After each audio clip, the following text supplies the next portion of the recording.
السلام علیکم ناظرین، میں ہوں جاوید باگٹ اور آپ دیکھ رہے ہیں پروگرام تفتیش۔ ناظرین، آج تفتیش پروگرام میں میرا موضوع ایک ایسے ہاؤسنگ پروجیکٹ سے متعلق ہے جو نہ صرف پاکستان ہے بلکہ کینیڈا میں اپنے آپ کو متعارف کروانے کی کوشش میں لگا ہوا ہے۔ کینیڈا میں وہ پروگرام کرتا ہے، کینیڈا میں اوپن سرمنی کرتا ہے اور کینیڈا میں فائلوں کی سیل پرچیز کا سلسلہ شروع کرتا ہے، اور پاکستان میں ایک بڑا آفس، لگژری آفس F7 مرکز میں بنا کے وہ بیٹھے ہوئے ہیں۔ وہاں پہ کوئی ادارہ ان کو پوچھنے والا نہیں ہے، کوئی کچھ کرنے والا نہیں ہے، اور جس جگہ کو یہ فروخت کر رہے ہیں،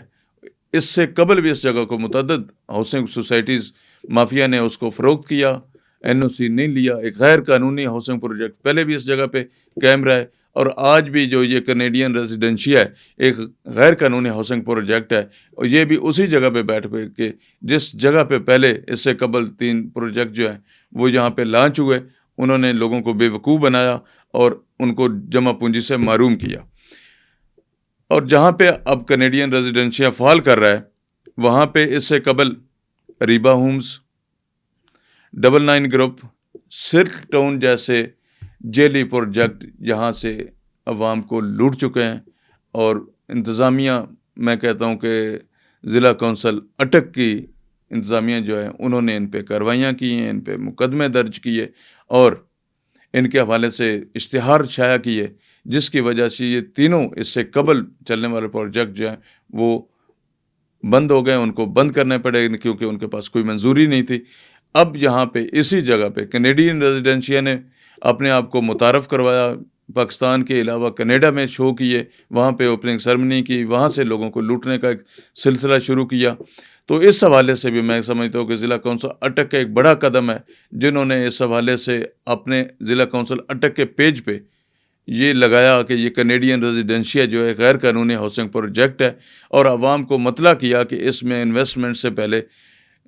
ضروری ہے کہ آپ متعلقہ جو ادارہ ہے اس سے کنفرم کر لیں کہ یہ پروجیکٹ اصلی ہے یا جعلی ہے، تاکہ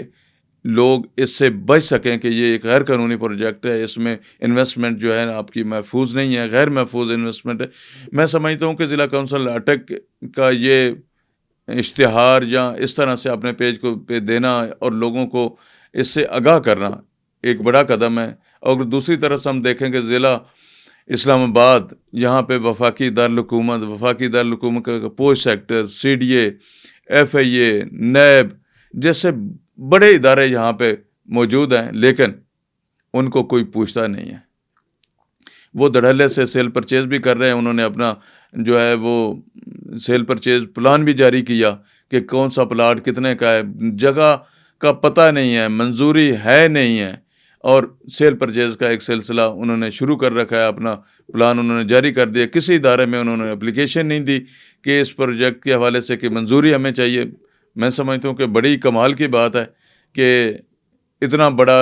جو کارنامہ ہے، اتنا بڑا جو لوگوں کو لوٹنے کا دھندا ہے، وہ وفاقی دارالحکومت کے پوسٹ سیکٹر میں کینیڈین ریزیڈنشیا کے نام سے چل رہا ہے، اور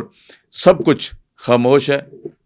ویسے تو کہا جاتا ہے کہ وفاقی دارالحکومت میں ایک پتہ بھی ہلتا ہے تو پتہ لگتا ہے، لیکن اتنا بڑا فراڈ اس سے قبل بھی بہت سارے، میں سمجھتا ہوں یہاں پہ ایسے لوگ آئے، ایسے دفاتر بنے جن میں سے کچھ بند ہوئے، کچھ نے انڈر گراؤنڈ کام آج بھی جاری رکھا ہوا ہے۔ تو میرا سوال ہے متعلقہ جناب ضلع انتظامیہ اسلام آباد سے کہ کیا CDA سے، FIA سے، کیا سوشل میڈیا پہ اس طرح کی چیزیں چلا کے لوگوں کو دھوکہ دے کے لوٹنے کے خلاف کوئی کارروائی نہیں ہو سکتی؟ ویسے تو قانون ہر طرف بڑے سخت ہیں، لیکن اس مافیا کے خلاف قانون حرکت میں کیوں نہیں آتا ہے؟ انشاءاللہ تعالیٰ اس کے علاوہ مزید جو کینیڈین ریزیڈنشیا اس کے حوالے سے آپ سے انفارمیشن شیئر کریں گے، اور یہ بتائیں گے کہ کینیڈا میں انہوں نے کون سا پروگرام کیا اور کس طرح پروگرام کیا اور کس طرح سے عوام کو لوٹ رہے ہیں۔ میرا خود جانا ہوا ہے ان کے دفاتر میں نے ان سے بات کی، وہاں پہ جو ان کے متعلقہ اتھارٹی ہے ان سے پوچھا کہ آپ سیل پرچیز کر رہے ہیں، حالانکہ انہوں نے ان کی بالکل ریسیپشن سے میں نے بروشر لیا